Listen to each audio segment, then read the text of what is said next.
تعلق بلاواں سے ہے اور ظاہر سی بات ہے کہ میری پیدائش بھی اسی گاؤں کی ہے. بس یہ ہے کہ میں 15 سال کے بعد میں اس شہر میں آ کر کہیں آباد ہو گیا. اچھا یہ بتائیں کہ اس میں بلاواں کے لوگ منا بھائی ہیں کیا؟ اچھا ماشاءاللہ کل آئیں گے. ہاں نہیں وہاں کے لوگ کھانے میں زیادہ آتے ہیں، جنازے میں کم آتے ہیں. حسین کے نانا کی امت میں پیدا فرما کر کے ہم پہ بڑا احسان فرمایا ہے. جس مہینے میں ہم اور آپ حضرات بیٹھے ہوئے ہیں، اللہ کا شکر ہے کہ اس مہینے کو لوگ سرکار غوث الاعظم کے نام کی برکتوں کے حوالے سے جانتے ہیں. انشاءاللہ اس موضوع پر حضور سید صاحب اللہ کی خوبصورت گفتگو آپ سماعت کریں گے. آئیے میں حسین کے نانا کی بات کرتا ہوں. حسین کے نانا کی پیدائش مبارکہ مکہ شریف میں ہوئی تھی. آج سے تقریباً 1500 سال پہلے کی بات کریں آپ تو سرکار کی آمد سے پہلے مکہ شریف کے حالات بہت خراب تھے. مکہ شریف کی جو زمین تھی وہ آگ سے کہیں زیادہ گرم تھی. مکہ شریف کی بیوہ عورتیں کہہ رہی تھیں کہ شاید میرے ہاتھوں میں چوڑیاں نصیب نہیں ہوں گی. وہاں کی 6-7 سال کی بچیاں چیخیں مار مار کے کہہ رہی تھیں کہ شاید مجھے اب کوئی بچانے والا نہیں آئے گا. لیکن جب حضور کی پیدائش ہو گئی مکہ شریف میں تو اللہ کا احسان ہے کہ وہاں کی زمین آسمان سے کہیں زیادہ بلند ہو گئی. وہاں کے کانٹے گلاب کی پنکھڑیوں میں تبدیل ہو گئے.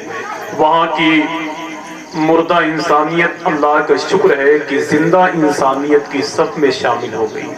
یہ میرے حضور کا بڑا کرم ہو تھا کہ میرا تعلق بلاواں سے ہے اور ظاہر سی بات ہے کہ میری پیدائش بھی اسی گاؤں کی ہے.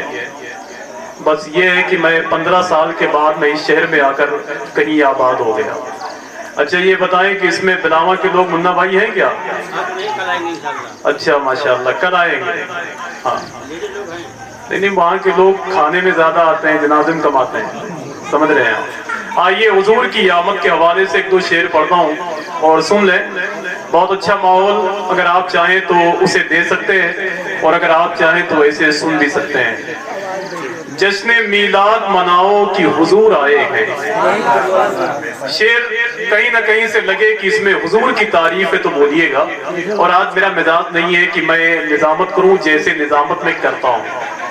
آج دل نہیں کہنا ہے لیکن سنیں آپ کہ جشن میلاد مناؤ کہ حضور آئے ہیں. شعر بہت اچھا ہے. ابھی میں نے کل اس شعر کو سکندر پور بستی میں پڑھا تھا. جشن میلاد مناؤ کہ حضور آئے ہیں. اس شعر کو ابھی تک کسی نے پڑھا نہیں ہے. نظامت کے حوالے سے میں پہلی بار اسے صداقت بھائی پڑھ رہا ہوں. سنیں آپ کہ جشن میلاد مناؤ کہ حضور آئے ہیں اور دشمنوں کو بھی بتاؤ کہ حضور آئے ہیں. جشن میلاد مناؤ کہ حضور آئے ہیں. کوئی بہت زیادہ میری تعریف کر دے تو میں بہت خوش بھی نہیں ہو جاتا ہوں، اس لیے کہ اللہ کا احسان ہے کہ میں نے نیلے پیلے گورے رنگوں کو بہت دیکھا ہے. ہندوستان کے باہر 4-5 ملکوں میں گیا. اب تو میں نہیں پی سکتا، اس لیے مودی جی کو پلا دیجیے آپ. وہ یہی سب کرتے کرتے پرائم منسٹر بن گئے بھائی. لے جائیے آپ کبھی لائیے گا تو پیچھے سے لائیے گا. ٹھیک ہے میں شعر پڑھوں، سننے کے لیے تیار ہے؟ ذرا مل کے بول دیں لبیک یا رسول اللہ.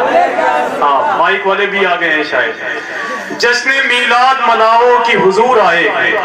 آج سبحان اللہ کہتے رہیں گے تو میں ہو سکتا ہے کہ اپنی پرانی پچ پہ آ جاؤں. جشن میلاد مناؤ کہ حضور آئے ہیں اور دشمنوں کو بھی بتاؤ کہ حضور آئے ہیں. اور آپ سنی ہیں تو کانٹوں کی زمین پہ چل کر پھول کے پیڑ لگاؤ کہ حضور آئے ہیں. آپ سنی ہے تو کانٹوں کی زمین پہ چل کر پھول کے پیڑ لگاؤ کہ حضور آئے ہیں. پھول کے پیڑ لگاؤ کہ حضور آئے ہیں.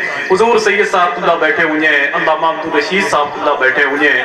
اور کل میدان محشر میں میرے لیے میرے گناہوں کو دور کرنے کے لیے اللہ کے شکر ہے گواہی دینے والے محترم حافظ محمد صابر صاحب اللہ بیٹھے ہوئے ہیں، جن سے میں خود بہت محبت کرتا ہوں. لیکن میں جتنا ان سے محبت کرتا ہوں ان کی صحت دیکھنے کے بعد میں پریشان ہو جاتا ہوں. باقی حافظ القاری وارث علی صاحب اللہ بیٹھے ہوئے ہیں.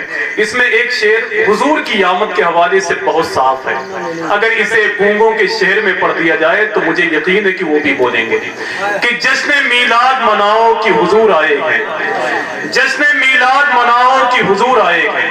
یہ حضور کی آمد کے حوالے سے ایک بات سن لیں آپ. حضور مکہ شریف میں پیدا ہوئے تو پوری دنیا کے لوگ خوش ہو گئے. ایک آدمی ایسا تھا جسے خوشی نہیں ہوئی, اسے لوگ ابلیس کہتے ہیں. 40 دن تک وہ روتا رہا. لیکن یوں سمجھیں آپ کہ جیسے یزیدی تو ختم ہو گئے ہیں, مگر نئے طور پر جو یزیدی نکل رہے ہیں وہ ان کا حملہ تو نیا ہے, مگر ان کی جو روش ہے وہ پرانی والی ہے. سمجھ رہے ہیں آپ؟ جیسے وہابیوں کی ایک جماعت تھانے میں پہنچی, ایک بہت بڑا بینر لے کر کے. وہابیوں کی جماعت تھانے میں پہنچی ایک بہت بڑا بینر لے کر کے. کہا کہ پولیس والوں سے کہ دیکھیے اس میں سنیوں نے ہم کو بہت بھدی بھدی گالیاں دی ہیں, سنیوں نے بڑا مذاق اڑایا ہے, سنیوں نے ہماری توہین کی ہے, اسے اتروا دیجیے آپ. تو جب پولیس والے نے اس بینر کو دیکھا تو اس میں لکھا ہوا تھا کہ نثار تیری چہل پہل پر ہزاروں عید ربیع الاول اور سوائے ابلیس کے جہاں میں سبھی تو خوشیاں منا رہے ہیں. تو پولیس والے نے کہا یار اس میں تو شعر لکھا ہوا ہے, اس میں کہیں سے آپ کی کوئی توہین نہیں ہے, آپ کیسی بات کرتے ہیں. تو وہابیوں کی جماعت نے کہا کہ صاحب آپ نہیں سمجھتے ہیں, اس میں جہاں ابلیس لکھا ہوا ہے اس سے مراد ہم ہی لوگ ہیں. سمجھ رہے ہو؟ تو ایک حضور کی آمد کے حوالے سے بالکل صاف بات کرنا چاہتا ہوں, سنیں آپ کہ جشن میلاد مناؤ کہ حضور آئے ہیں, اور دشمنوں کو بھی بتاؤ کہ حضور آئے ہیں. اور آپ سنی ہیں تو کانٹوں کی زمین پہ چل کر پھول کے پیڑ لگاؤ کہ حضور آئے ہیں. اور کس کے آنے کی دو عالم میں مچی ہے دھومیں, کوئی پوچھے تو بتاؤ کہ حضور آئے ہیں. کس کے آنے کی دو عالم میں مچی ہے دھومیں, کوئی پوچھے تو بتاؤ کہ حضور آئے ہیں. اور ایک شعر پڑھ دوں آپ کے لیے, بہت آسانی پیدا ہو جائے گی محفل میں. ہاں سنیں آپ کہ جشن میلاد مناؤ کہ حضور آئے ہیں, اور دشمنوں کو بھی بتاؤ کہ حضور آئے ہیں.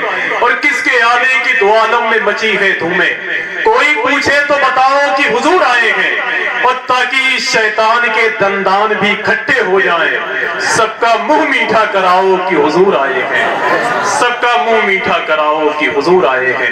حضرات آئیے منا بھائی کے گھر کی عظیم الشان محفل میں گزارش کرتا ہوں ثنا خان رسول محترم قاری وارث علی صاحب کی بارگاہ نور میں ادب اور احترام کے ساتھ ایک شعر مجھے حوصلہ دیتا ہے کہ نہ مٹا پائے گی ہمیں دنیا, ایسی مضبوط تر پناہ میں ہے وہ ہماری نگاہ میں نہ صحیح, ہم تو سرکار کی نگاہ.